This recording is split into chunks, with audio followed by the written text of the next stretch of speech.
दोस्तों, कुछ गुफाएं जिनका नाम है अजंता की गुफाएं। आखिर अजंता की गुफाओं का इतिहास क्यों सबको हैरान कर देता है? चलिए आज जानने की कोशिश करते हैं। अगर सुकून, शांति और प्राकृतिक सुंदरता, बेहतरीन कलाकृति का नजारा देखना है तो लोगों के दिमाग में सबसे पहला नाम अजंता की गुफाओं का आता है। इन गुफाओं की सिर्फ नक्काशी और खूबसूरती ही लोगों को अपनी तरफ नहीं खींचती, बल्कि इनका आकार भी लोगों के बीच में खूब सुर्खियों में का विषय बना रहता है। ये गुफाएं घोड़े के नाल के आकार की बनी हुई है, या कहें कि इन्हें घोड़े के नाल के आकार का बनाया गया है तो उन्हें सबसे अलग बनाता है। खूबसूरती के साथ साथ बौद्ध धर्म संस्कृति को जिस तरह से अजंता की गुफाएं पेश करती हैं, उसे देखकर तो हर कोई इन गुफाओं का मुरीद बन जाता है। और यही वजह है कि अजंता की गुफाओं को वर्ल्ड हेरिटेज साइट भी घोषित किया गया है और इनकी काफी देखरेख की जाती है। अजंता की गुफाएं महाराष्ट्र के औरंगाबाद से लगभग 100 किलोमीटर उत्तर पूर्व में बसी हुई हैं। इसकी खूबसूरती और सुकून की तलाश में हर साल लाखों सैलानी महाराष्ट्र की तरफ रुख करते हैं और अजंता की गुफाओं में आकर कुछ पल का सुकून पाते हैं। अजंता की गुफाओं को सिर्फ महाराष्ट्र नहीं बल्कि देश विदेश से भी लोग देखने के लिए आते हैं। वैसे क्या आप जानते हैं इन गुफाओं का नाम अजंता कैसे पड़ा? अगर नहीं तो इस राज को जानने से पहले जल्दी से वीडियो को लाइक कर दीजिए। दोस्तों, अजंता की गुफाओं से करीब 12 किलोमीटर पर एक छोटा सा गांव बसा हुआ है जिसका नाम अजंता है। इसी गांव के नाम पर गुफाओं का नाम रखा गया, जिससे आज हर कोई वाकिफ है। लेकिन इन गुफाओं के पीछे ऐसे राज भी हैं जिनसे हर कोई रूबरू नहीं है। आपको इनके रहस्यमय इतिहास की जानकारी देते हैं। इनकी कहानी की शुरुआत होती है आज से लाखों साल पहले, जब बारिश का पानी चट्टानों को चूमता हुआ वागोरा नदी में जाकर मिल जाता है। ऐसे में लोगों ने पानी की कमी को पूरा करने के लिए चट्टानों को काटकर पानी का इंतजाम करने का फैसला किया। इसी को देखते हुए सातवाहन राजवंश को यहाँ गुफा बनाने का ख्याल आया। धीरे धीरे इस इलाके में बौद्ध धर्म की हवा चली और दूसरी से तीसरी ईस्वी के दौरान यहाँ बौद्ध धर्म का खूब प्रचार प्रसार हुआ। बौद्ध धर्म के अनुयायियों ने ही यहाँ बुद्ध के लिए 2 गुफाओं का निर्माण किया। लेकिन ऐसा नहीं था कि सिर्फ महाराष्ट्र में इकलौती यही गुफा हो, बल्कि 3री से 5वीं सदी के दौरान महाराष्ट्र में कई गुफाएं अस्तित्व में आई। इस समय महाराष्ट्रीय कमान वाकाटक के राजवंश के हाथ में थी। वो यहाँ की देखरेख करते थे। ढक्कन जैसे ताकतवर वंश के राजा थे देवसेना। 400 ईस्वी में देवसेना की जगह उनके बेटे हरिसेन को जगह मिली। लेकिन यहाँ राजा और प्रजा के बीच में धर्म को लेकर थोड़ा सा तनाव देखने को मिला। दरअसल वाकाटक वंश के राजा जो थे उनका विश्वास शैव परंपरा में था, लेकिन प्रजा का एक बड़ा हिस्सा बुद्ध धर्म यकीन रखता था। यही देखकर राजा को जनता की नजरों में ऊंचा करने के लिए राजा को सलाह दी कि वो एक विशाल बौद्ध मठ का निर्माण करे। जो राजा को ये सलाह काफी पसंद आई। उन्होंने जनता का दिल जीतने के लिए 466 ईस्वी में अजंता की गुफा नंबर 1 का काम शुरू करवाया। ऐसे ही एक के बाद एक गुफा बनती चली गई और जो 16 नंबर की गुफा थी उसकी जिम्मेदारी थी हरिसेन के प्रधानमंत्री वारादेव की। इन गुफाओं का काम तो शुरू हो गया, लेकिन जल्दी इन पर रोक लगानी पड़ी। दरअसल हरिसेन के 2 पड़ोसी राज्य थे। वो हरिसेन की गद्दी पाना चाहते थे और हरिसेन के पिता की मृत्यु के बाद उनकी हिम्मत और ज्यादा बढ़ गई और दोनों शत्रु पड़ोसी राज्य ने हरिसेन के राज्य पर आक्रमण करना शुरू कर दिया। ऐसे इन पड़ोसी राज्यों ने हरिसेन के राज्य पर एक बार नहीं बल्कि कई बार हमले किए, जिस वजह से राजा को गुफा बनाने का काम रोकना पड़ा और इस संकट पर ध्यान देने की जरूरत पड़ी। और जब ये लड़ाई शांत हो गई तो फिर ये काम शुरू हो गया। फिर आया 477 ईस्वी, जिसमें फिर से गुफाओं के बनने का काम अधूरा रह गया। दरअसल दोस्तों, इस दौरान हरिसेन की मृत्यु हो गई और कई लोगों ने ये वजह बताई कि हरिसेन को किसी दुश्मन ने जहर दे दिया। वहीं कुछ लोगों ने उनकी मौत पर अलग राय बताई। लेकिन सच क्या है, ये भी एक राज ही बना हुआ है। खैर दोस्तों, हरिसेन की मृत्यु के बाद इनके बेटे को गद्दी पर बैठाने का फैसला किया गया और उनके बेटे ने एक राजशाही की। लेकिन दोस्तों, ये भी जल्दी मौत के साए में आ गया और इस तरह एक एक करके वाकाटक के राजवंश के सारे लोग मारे गए। बाकी जो परिवार बचा था वो दूसरी जगह जाकर बस गया और इस तरह धीरे धीरे वाकाटक के राजवंश का सिर्फ नाम रह गया। इस राजवंश के पतन के बाद यहाँ कंट्रोल किया अश्मक राजवंश ने, जिनके राज में गुफा नंबर 21 से 26 1926 तक को बिल्ड किया गया।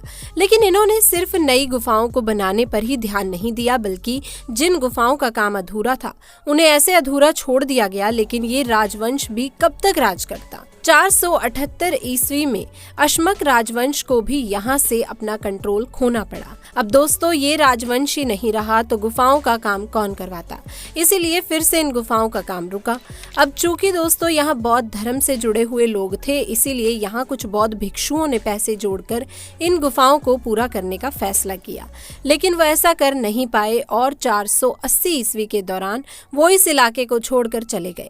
धीरे धीरे इलाका वीरान होता गया। यहाँ से लोगों ने दूसरे राज्यों के इलाकों में रुख करना शुरू किया और करीब 1300 साल तक ये गुफाओं और इलाका दोनों वीरानगी के घर बने रहे। यहाँ पेड़ पौधों और हरियाली ने अपने पैर पसारने शुरू किए और ये इलाका एक जंगल में तब्दील होने लगा। लेकिन फिर 1300 साल बाद इन गुफाओं की किस्मत का सितारा चमक उठा। दरअसल 19वीं शताब्दी में यानी 1819 में जॉन स्मिथ नाम के एक ब्रिटिशर जब महाराष्ट्र शहर पर निकले तो इन्हें यहाँ एक वागोरा नाम की नदी दिखाई दी, जिसके पास ये तुरंत गए और यहाँ आसपास के इलाके को देखने लग गए। शिकार की तलाश में जॉन स्मिथ को नदी के ऊपर पहाड़ियों पर गुफा का रास्ता दिखाई दिया। जॉन जल्दी से गुफा के अंदर गए और जब अंदर का नजारा देखा तो हक्के बक्के रह गए, क्योंकि अंदर दीवारों पर नक्काशी बौद्ध धर्म की कलाकृतियों जैसी नायाब चीजें बनी थी। इस नजारे को देखकर जॉन खुशी से फूले नहीं समाये, क्योंकि मॉडर्न युग में ये पहले इंसान थे जिन्हें गुफाओं के बारे में पता चला था। इस बात का सबूत आपको गुफा नंबर 10 की दीवार पर देखने को मिल जाएगा। यहाँ जॉन ने 28 अप्रैल साल 1819 को उकेरा हुआ है। ये वो तारीख है जब फिर से अजंता की गुफाएं अस्तित्व में आई। धीरे धीरे लोगों को इन गुफाओं के बारे पता चला गया और यहाँ लोग आते चले गए। आजादी से पहले यानी साल 1947 से पहले से इलाका हैदराबाद के निजाम के कंट्रोल में हुआ करता था, जिन्होंने अजंता की गुफाओं की पॉपुलैरिटी और खूबसूरती देखकर यहाँ की पुल सड़कें बनवाई ताकि सैलानियों को यहाँ आने में किसी तरह की कोई दिक्कत ना हो, और ऐसा हुआ भी। आज यहाँ लाखों सैलानी इन गुफाओं की खूबसूरती देखने के लिए आते हैं। लेकिन अगर आप नहीं गए तो चलिए आपको एक बार गुफाओं के अंदर का नजारा दिखाते हैं और जानते हैं कि इन गुफाओं के अंदर ऐसा क्या समाया हुआ है जो इन गुफाओं को सबसे ज्यादा अजीब बनाता है और कमाल का बनाता है। इन सभी गुफाओं को चट्टानों को काट कर बनाया गया है, जो काफी मुश्किल काम था। अजंता की गुफाओं में गौतम बुद्ध की अनेकों मूर्तियां देखने को मिलती हैं। इसके अलावा अजंता की गुफाओं में दीवारों पर खूबसूरत अप्सराओं और राजकुमारियों की अलग अलग पोजीशन में चित्र बने हैं, जो कि भारत नहीं बल्कि पूरी दुनिया में चित्रकारी और मूर्ति कला के सबसे खूबसूरत और दिलकश नमूने हैं। 19वीं शताब्दी में बनी इन गुफाओं को दो भागों में बांटा जाता है। एक भाग में तो बौद्ध धर्म के हीनयान आते हैं और दूसरे भाग में महायान संप्रदाय को रखा जाता है। ये दोनों ही संप्रदाय बौद्ध धर्म से ताल्लुक रखते हैं, लेकिन इनमें एक छोटा सा फर्क देखने को मिलता है। जो हीनयान है वो बुद्ध की मूल शिक्षा को मानते हैं, उसे फॉलो करते हैं। वहीं जो महायान है उनकी मूर्ति पूजा में बिल्कुल भी विश्वास नहीं है। ये लोग मूर्ति पूजा न करते हैं और न ही मूर्ति पूजा को अच्छा मानते हैं। गुफाओं में जो हिस्सा हीनयान में आता है उसमें चैत्र हॉल यानी प्रार्थना हॉल बने हुए हैं, साथ ही 4 विहार भी देखने को मिलते हैं। वहीं जो महायान वाला हिस्सा है उसमें 3 प्रेयर हॉल्स और 11 विहार हैं। जैसे अगर आपको विहार का मतलब दोस्तों नहीं पता तो बता दें कि विहार उस स्थान को कहा जाता है जहां बौद्ध भिक्षु रहते हैं। अजंता की गुफाओं में जब आप मूर्ति कला को देखेंगे और बुद्ध की बड़ी बड़ी प्रतिमा का दीदार करेंगे तो एक पल को तो आपको एहसास होगा कि इसमें जान है। ये आपसे कुछ कहना चाहते हैं। ये आपको एकदम रियल वाला फील करवाती है। मूर्ति कला तो खास है ही, साथ ही साथ यहाँ पर की गई भित्ति चित्रकारी को भी दुनिया में सबसे खास माना जाता है। इनमें देवताओं और अलग अलग तरह के चित्र देखे जाते हैं। यहाँ पर बुद्ध को समर्पित मठ और चैत्य कक्ष भी अलग ही महत्व रखते हैं। इन मठों को बौद्ध भिक्षुओं को ध्यान में लगाने के लिए भी स्थान माना जाता है। इसके अलावा यहाँ बौद्ध भिक्षु भी बुद्ध की शिक्षा का अध्ययन करने के लिए आया करते थे। यहाँ मौजूद चित्रकारी को जब आप गौर से देखेंगे तो पाएंगे दीवारों और छतों पर जो चित्रकारी की गई है ना, वो बुद्ध के जीवन का बखान करती है। सिर्फ बुद्ध का ही नहीं बल्कि दूसरे देवताओं के जीवन के बारे में भी काफी कुछ जानने को मिल जाता है। अजंता की गुफा में बने चित्रों की चमक आज भी वैसी है जैसे कि पहले के समय में थी। जी हाँ, सालों साल गुजर जाने के बाद भी चित्रों का रंग फीका नहीं पड़ा, बल्कि आज भी आप एक चित्र को अच्छे से समझ सकते हैं।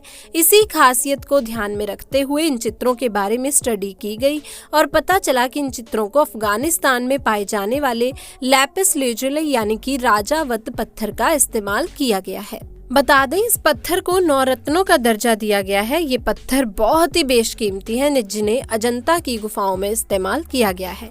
और सच कहूं तो इनको देखकर ऐसा लगता ही नहीं कि इन्हें चट्टानों को काटकर बनाया गया, क्योंकि जिस खूबसूरती के साथ ये वहां पर खड़ी हुई हैं वो सच में किसी जादू से बिल्कुल भी कम नहीं है। तो दोस्तों, ये थी हमारी आज की वीडियो। आपको वीडियो कैसी लगी और क्या आप भी कभी अजंता की गुफाओं को देखने गए हैं? कमेंट सेक्शन में जरूर बताएं। इसी के साथ इस वीडियो को लाइक करें, शेयर करें और चैनल को सब्सक्राइब करना बिल्कुल भी ना भूलें। मिलते हैं आपसे और एक नई वीडियो के साथ। तब तक के लिए आप सभी का बहुत बहुत धन्यवाद।